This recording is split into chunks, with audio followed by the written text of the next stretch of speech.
I'd like to invite Mr. Peter Gammeltoft to come to the stage. He is the head of the water unit of the EU. In some way, of course, the position of Mr. Potocnik, because he can give a speech and has some political opinions, but it should be on basis of the information of the people who are on another way daily working with this. So it would also be good to know his own indirect thoughts about these issues as well. And I'm very happy that he will be interviewed by Jane Matchwick, the CEO of Wetland International. May I invite you to give and to take the interview.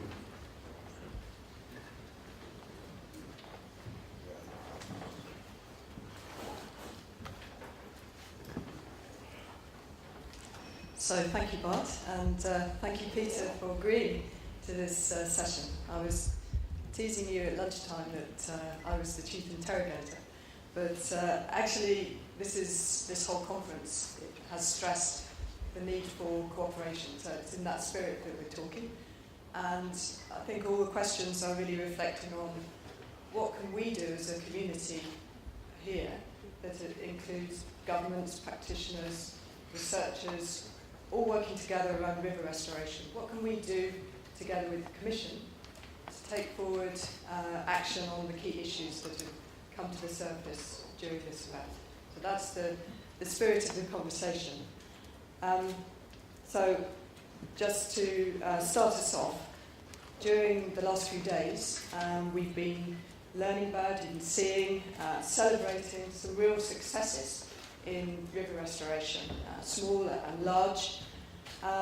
As head of water in the Commission, how important a role do you see that river restoration plays and could play? Well, let me start by saying that we did an assessment of Europe's waters and progress that has been made in the implementation of the Water Framework Directive and European water policy last year.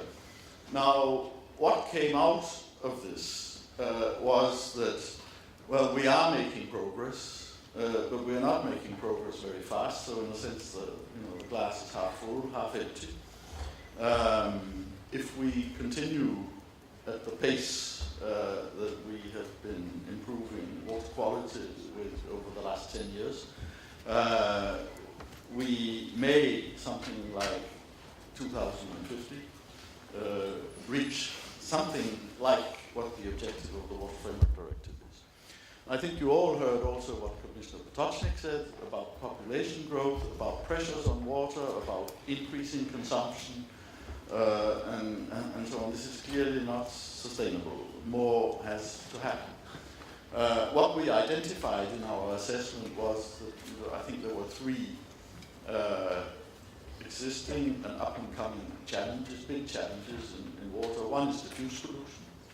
Another one is hydromorphology, which really hasn't been dealt with so far. And a third one, which is going to increase over the coming years, is over-abstraction of water. And there are, of course, interlinkages between these three. And I think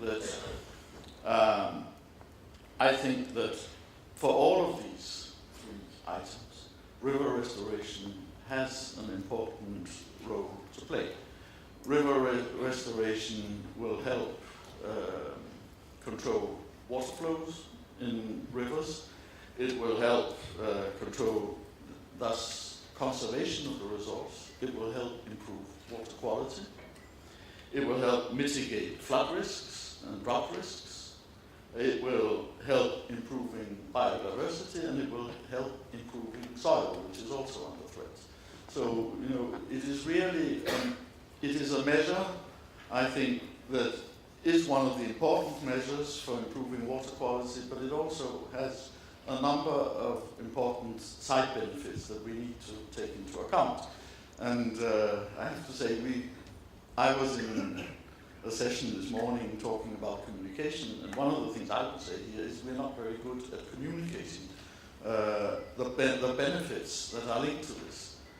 We need to be better at both assessing costs and benefits and selling the idea of the contribution that river restoration can give to improving sustainability, improving availability of our good quality waters for economic, for recreational, for public health, environmental health purposes. It's lovely to hear you making the case for river restoration. One thing's very clear, it's not going to be possible to achieve the targets of the Water Framework Directive if we keep going down the line of allowing rivers and wetlands to deteriorate, and unless we intensify efforts to restore Europe's rivers. So that's a matter of fact, I think, and yet what has come up several times during this conference is that when the intentions to move towards good ecological status come up against economic development, drivers, agriculture, transport, energy, somehow these intentions dissipate. And this is, of course, nonsense, because this is not an environmental directive, Water Framework Directive. It's there as a basis for sustainable development. So what can we do? What can the Commission do, and what can the Commission do with this community to strengthen the national commitment to no deterioration and indeed to restoration? Yeah. Well, let me first say that I think, you know, we need also to feed a growing population. We need to be able to service a population that is growing and that will have increasing needs. And I think, you know, the real challenge here is to combine this with a sustainable use of our waters. Because if we don't use our waters sustainably, this will not even be possible. So I think we all have to realize that if we don't do this, our environment will pay, but our people will also pay. It will not be possible to produce the food they need, the goods that people will want to consume. So I don't think there's a choice. I don't think it's a choice between business development and environment development. I think we need to do both. And we need to use our water resources and manage them sustainably. We published a blueprint for Europe's waters last year. Towards the end of November of last year, we identified a number of challenges, and these challenges, I would say, are cumulative. We cannot address just one of them, we have to address all of them. There are issues of governance. Water is a cross-cutting issue. And there are governance issues in two dimensions. One is different hierarchical levels, local, regional, national, basin level. And another one is the sectoral level, because we need, as we have discussed here, I think, we need to involve agriculture, agricultural administrations, we need to involve energy issues, we need to involve, well, in Europe, I think energy, transport, and agriculture are probably the main challenges. So there are governance issues that we need to do here. We have looked at our regulation. We think our regulation is sufficient, but we think its implementation is insufficient. So we need to strengthen implementation. We need to strengthen the coherence with other legislation, which means that other legislation in other areas need to take better account of the environment. I'm thinking here probably of the largest pressure we have on the environment, agriculture, but it also, I mean, we had the panel discussion, there was a long discussion about hydropower and energy. Energy also needs to take account of this. Water resources are limited and they have to be shared with other needs. There's no sector that can claim all the resources. We need to involve citizens and civil society. We have consultation arrangements in place, but there are still gaps here. We have, of course, complaints system in the EU, which works, but 20 to 30,000 people sitting in Brussels can't manage the whole of Europe's environment. So therefore, I would remind everyone that national courts are competent to rule in issues of EU legislation, and that national courts should probably be used more. And this brings me also to the issue of access to justice. There's access to justice under the Aarhus Convention, but there are different rules in different member states. The Commission made a proposal in 2003, which was left to one side by the Council of Ministers, that is the member states of the EU, didn't want to hear about it. And the Commission is now working on a new proposal, because we do think that it is important. If we want to improve our environment, we also need to empower our citizens to bring cases to justice if there are breaches of the law, because we cannot from Brussels sit and address all breaches of law. There's issues of funding, which is of course linked to policy integration.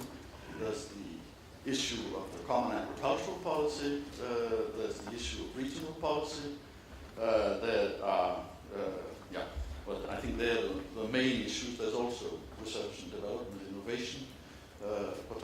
Commissioner Potocnik mentioned the role of innovation here, and I think innovation is very important here. So I hear you're really talking the same language as everyone else here. So I'd like to turn to some very practical questions about how to make this happen. Because clearly there is a very strong case that the different directorates in the European Commission need to work together, but they also need to invest together if this is going to be turned around. And do you see the mechanisms being there? Do you see the political will being there to actually turn these new policy signals, like green infrastructure, for example, natural water retention areas, wetlands? Do you see there will be the political and financial incentives and impetus to really make this happen? Well, first of all, let me say that I think in the Commission there is a will. In the European Commission there is a will. Proposals were made under for the reform of the common agricultural policy. Now, you can always say that we're not perfect and we would like to see more. Unfortunately, what has happened is that the member states in the Council and the European Parliament wanted to see less. I think everyone knows that this is the likely outcome of the negotiations of the common agricultural policy. So there are two elements in this. There are the member states and there's the Commission. My view is that the Commission has been more ambitious than the member states, has shown more ambition than the member states have shown in this. And also in the implementation, we should not forget that on the use of funds, it is not the Commission that decides on the use of funds, it is the member states. There are programs, discussions are going on at the moment on something called partnership agreements. A proposal was made from the Commission for a new multi-annual financial perspective, which basically set aside the money available for different parts of the agricultural policy and regional policy over the next 7 years, from 2014 to 2020.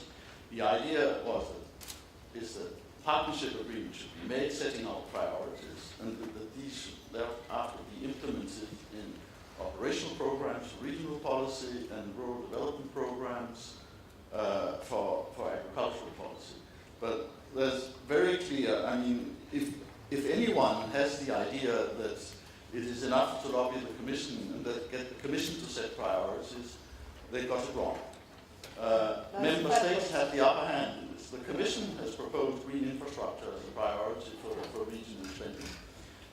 We maintain this priority, and we maintain it in discussions with member states about partnership agreements. But there needs to be support from the member state side, and I think it's the audience here that has the duty to go out and explain to national administrations why this has to be a priority, because if it doesn't appear as a priority from the member states, it is unlikely to happen, certainly unlikely to happen to the extent that it's needed.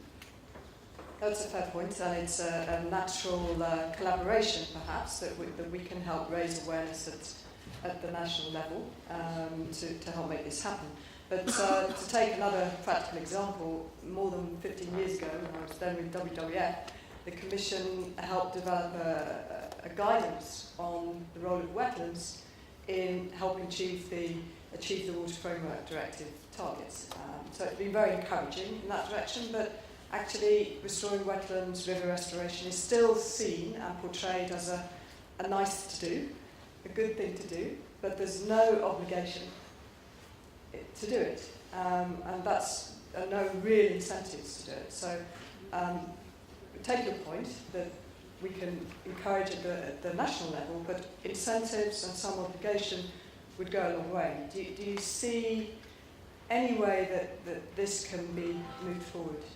Well, I mean, you mentioned the document on wetlands. There's also been a green paper on green infrastructure.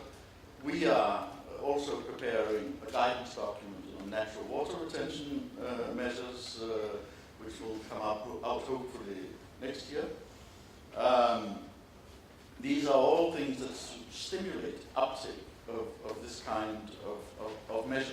But however, the Water Framework Directive is based on the member states deciding on what the measures are. And this is due to the diversity of situations in different basins across the EU. We cannot go in, and we are not staffed, and there's no political will to put the competence to decide which are the measures to be taken in which basin. There's no, I think, neither political will nor staffing that would allow this kind of decision to be taken in Brussels. It has to happen nationally. There has to be national political will to do this.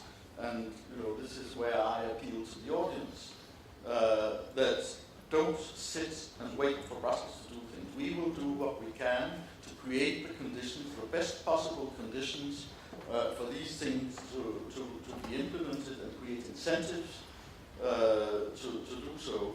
But there has to be a push from the other side. There has to be an acceptance on the other side. So this involves difficult discussions with the farming community and so on. And I think we also have a problem here, so we say, of organizations, because the message, if you talk directly to farmers, for example, is not always the same that you get when you talk to the agricultural organizations. So I think, we have the problem in Brussels. We address European organizations and so on. We don't and we cannot communicate with all Europe's farmers directly.